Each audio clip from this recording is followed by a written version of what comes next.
आइए पार्ट 1 के बाद स्वाभाविक रूप से बढ़ता है आगे पार्ट 2।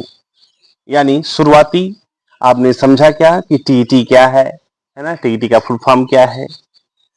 नमस्कार दोस्तों, मैं हूं मिस्टर रुद्र त्रिपाठी और आपका स्वागत है रुद्र कोचिंग क्लासेस में। भाग 1 में आपने जाना कि टीईटी क्या होता है, इसकी फुल फॉर्म क्या है और टीईटी तथा शिक्षक भर्ती में क्या अंतर है। अब एक महत्वपूर्ण सवाल आता है, जब पहले से बीएड डीएलएड जैसी डिग्रियां मौजूद थी तब टीईटी की आवश्यकता क्यों पड़ी? आइए इसे बिल्कुल आसान भाषा में समझते हैं। टीईटी की शुरुआत आखिर हुई क्यों? कुछ वर्ष पहले देश के अलग अलग राज्यों में शिक्षक भर्ती की प्रक्रिया अलग अलग थी। कहीं भर्ती का तरीका अलग था, तो कहीं चयन के नियम अलग थे और कहीं शिक्षकों की गुणवत्ता में काफी अंतर देखने को मिलता था। सरकार चाहती थी कि देश के बच्चों को ऐसे शिक्षक मिले जो केवल डिग्रीधारी ही नहीं बल्कि पढ़ाने की क्षमता भी अलग हो। इसी सोच के साथ शिक्षक भर्ती परीक्षा जो टीईटी है यानी टीचर एलिजिबिलिटी टेस्ट है, वो शिक्षक बनने के लिए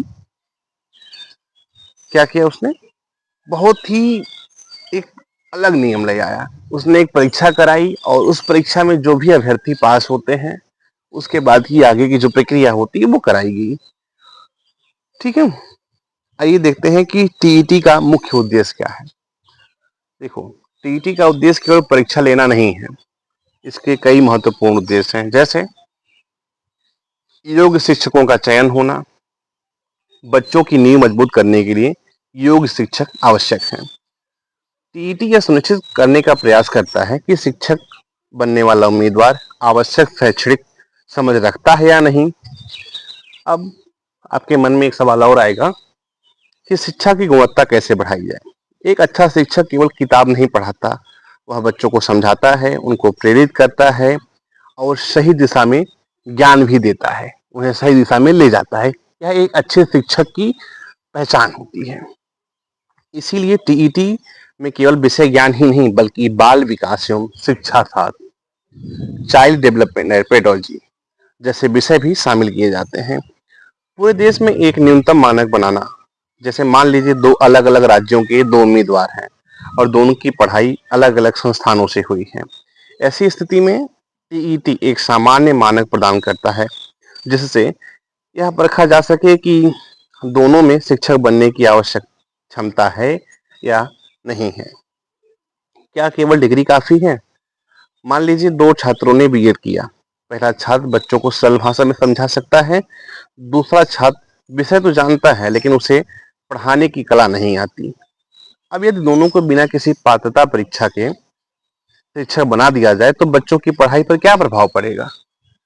जिसको तो सब मालूम है वो तो पढ़ा ले जाएगा, लेकिन जिसे पढ़ाने की कला नहीं मालूम है वो तो नहीं पढ़ा पाएगा ना। वो क्या कर पाएगा? बच्चों को अच्छी शिक्षा, अच्छी दिशा में ज्ञान वो नहीं दे पाएगा। इसीलिए टीईटी का उद्देश्य केवल ज्ञान नहीं बल्कि शिक्षण क्षमता की भी जांच करना है। आइए देखते हैं कि टीईटी में किन क्षमताओं को परखा जाता है। टीईटी में सामान्यतः इन बातों का मूल्यांकन किया जाता है कि बच्चों के सीखने की प्रक्रिया की समझ, पढ़ाने की सही विधि, भाषा पर पकड़, गणितीय एवं तार्किक सोच, पर्यावरण अध्ययन की समझ, संबंधित विषय का ज्ञान। यानी यह परीक्षा केवल रटने की नहीं होती बल्कि समझ और शिक्षण कौशल की भी परीक्षा है। आइए जानते हैं अगला, क्या टीईटी कठिन परीक्षा है? इन सब चीजों को सुनने के बाद आपको लगता होगा जो टेट है यानी टीईटी वो तो एक बहुत कठिन परीक्षा है। यदि आपकी तैयारी सही दिशा में हो तो ये टीईटी कठिन नहीं है, लेकिन यदि बिना योजना के तैयारी करेंगे तो यह चुनौतीपूर्ण लग सकती है। नियमित अभ्यास, पिछले वर्षों के प्रश्न पत्र, मॉक टेस्ट और एनसीईआरटी स्तर की मजबूत समझ से इस परीक्षा में अच्छा प्रदर्शन किया जा सकता है। बहुत से अभ्यर्थी सोचते हैं कि टीईटी केवल औपचारिक परीक्षा है। ये सोच गलत है। अच्छे अंक प्राप्त करने से कई शिक्षक भर्ती प्रक्रियाओं में आपकी स्थिति बेहतर हो सकती है। इसीलिए तैयारी हमेशा गंभीरता से करनी चाहिए। तो आज आपने क्या क्या सीखा?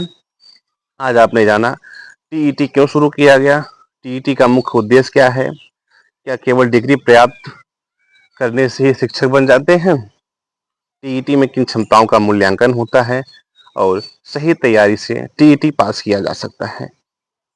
अगर यह वीडियो आपको अच्छी लगी हो तो इसे लाइक करें, अपने दोस्तों के साथ शेयर करें और रुद्र कोचिंग क्लासेस को सब्सक्राइब करना ना भूलें।